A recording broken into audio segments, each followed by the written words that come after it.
Andreas Suborix qui remonte sur Velvender. Va devoir entrer de nouveau dans les stalles avec ce numéro 7 et puis il restera le numéro 1 Roy en espérant qu'il veuille bien rentrer cette fois-ci. Visiblement pas forcément motivé notre ami.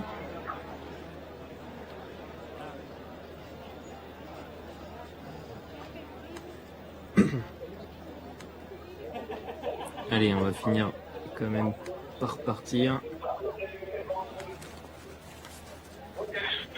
C'est parti pour cette troisième course, le prix de Patek Saint-Médène, 1700 mètres à parcourir avec un bon départ du numéro 2 Pats Best qui va tenter de se rabattre en tête, mais à l'extérieur on s'est montré encore plus véloce avec le numéro 5 Evario qui a pris la tête et la corde. À l'extérieur le numéro 1 Roy également vient à son extérieur, juste devant Pats Best qui précède le numéro 8 Kizingo, la grande favorite qui est très allante, très tendue, le numéro 8 Kizingo avec Martin Seidel qui tente de tempérer ses ardeurs avec à son extérieur le numéro 3 Amazing Boy qui vient également en compagnie du numéro 9 All for Fun qui se rapproche plutôt en dehors. Le numéro 1 Roy emmène le peloton. Deuxième position c'est le numéro 5 Evario qui précède Pats Best avec à l'extérieur le numéro 9 All for Fun qui vient juste devant Kizingo, toujours très tendu, la grande favorite avec parmi les derniers ensuite notamment le numéro 4 Camberwell alors qu'on est décollé du peloton avec le numéro 6 Northern Rock qui fait des siennes. Alors que devant ça va toujours bien avec le numéro 1 Roy qui précède le numéro 2 Pats Best qui a une bonne course bien qu'elle est dans son sillage. À son extérieur c'est le numéro 5 Evario qui effectue une grande rentrée, qui emmène dans son sillage Kizingo la favorite. Le numéro 4 Camberwell vient ensuite et à l'extérieur on tente de regagner du terrain ensuite avec All for Fun, le numéro 9.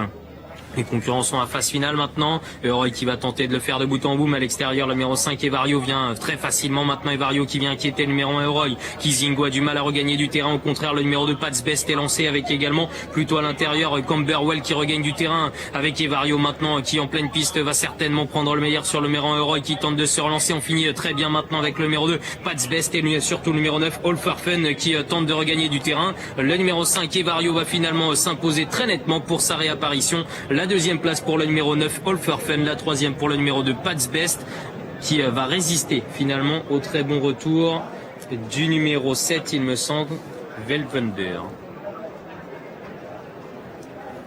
C'est bien le 5 Evario qui s'impose devant le 9, le 2 et le 7 et la favorite Kizingo qui est vraiment décevante, qui n'est que 5e. En tout cas, Evario qui n'a pas eu à forcer son talent pour s'imposer pour son retour à la compétition. Facile victoire à la cote de 36 contre 1 pour ce numéro 5 devant le 9, le 2 et le 7.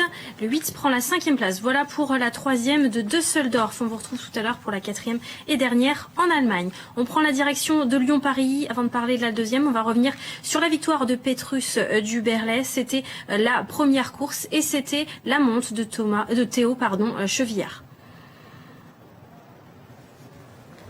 Félicitations Théo pour cette victoire avec Petrus Duberlet. Qu'est-ce que vous avez pensé de ces sauts? Merci. Bon, le cheval, c'est un bon sauteur. Dans ces lots-là, il y a tout pour son mot à dire. Là, c'est un petit cheval utile. Juste pas trop qui tire en partant. Aujourd'hui, il était bien décontracté. C'est parfait. Vous n'avez pas eu peur dans le tournant final? Je vous sentais venir sans plus. Et pourtant, au saut du dernier obstacle, il saute vraiment avec un peu de marge.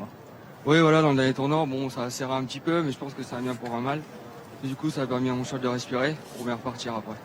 Qu'est-ce que vous avez pensé de l'état de la piste? La piste est très bonne, c'est bon souffle, voilà, rien à dire. Théo Chevillard qui remporte la première course d'obstacles à Lyon-Paris. On passe au plat cette fois-ci pour le prix Philippe Tassin. La deuxième avec Prestige Vendôme. Là, ce qui est favori, Olivier, à 1,40 €. Un Prestige Vendôme qui a eu d'autres présentations par le passé, surtout dans l'année 2014 où il était deuxième de la poule d'essai, on s'en souvient.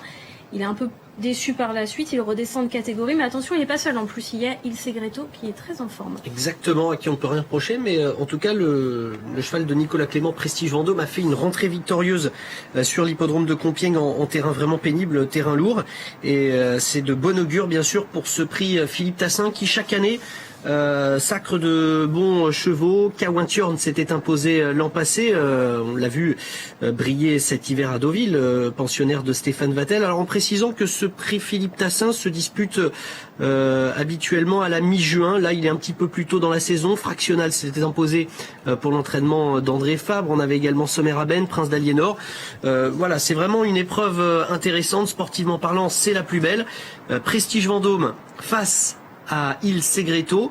Est-ce que cette course se résume à ces deux chevaux? Pas forcément. En tout cas, les parieurs font confiance à ces deux chevaux. Prestige Vendôme, vous l'avez dit, deuxième de la poule.